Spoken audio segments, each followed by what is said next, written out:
సరిహద్దుల్లో ఉద్రిక్తతలపై భారత్ స్పష్టమైన ప్రకటన చేసింది.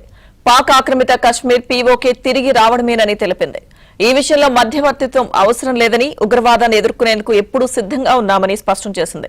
ఆపరేషన్ సింధూర్ కొనసాగుతుందని ఇండియన్ ఎయిర్ ఫోర్స్ స్పష్టం చేసింది. భారత్ పాక్ సరిహద్దుల్లో టెన్షన్ వాతావరణం కొనసాగుతుంది. కాల్పుల విరమణ ప్రకటించిన కొన్ని గంటల్లోనే పాక్ తమ వక్ర బుద్ధిని చూపించుకున్న నేపథ్యంలో భారత్ అందుకు తగిన బుద్ధి చెప్పింది.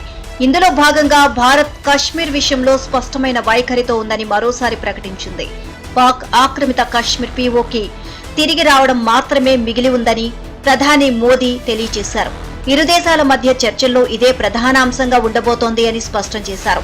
అదేవిధంగా దేశంపై ఉగ్రదాడిని ఎప్పటికీ ఉపేక్షించేది లేదు అన్నారు.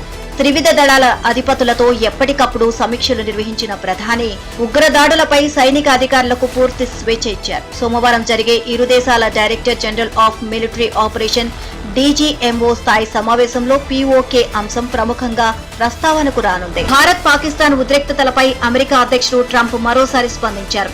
కశ్మీర్ సమస్య పరిష్కారానికి మధ్యవర్తిత్వం వహిస్తామంటూ ట్వీట్ చేశారు. భారత్ పాక్ కాల్పుల విరమణలో అమెరికా పాత్ర ఉంది అన్న ట్రంప్ రానున్న రోజుల్లో రెండు దేశాలతోనూ కలిసి పనిచేస్తామన్నారు.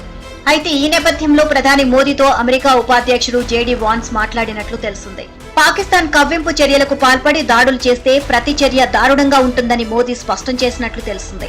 కశ్మీర్ విషయంలో మధ్యవర్తిత్వాన్ని కోరుకోవడం లేదని స్పష్టం చేశారు. ఉగ్రవాదాన్ని అంతం చేయడమే ఆపరేషన్ సింధూర్ లక్ష్యమని భారత సైన్యం వెల్లడించింది. తాము చేసిన దాడుల్లో 100 మందికి పైగా ఉగ్రవాదులు హతమైనట్లు తెలిపింది.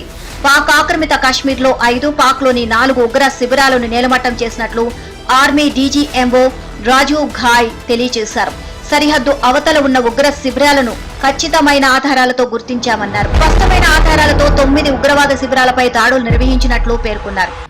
We knew that the time had arrived to make yet another compelling statement of our resolve as a nation.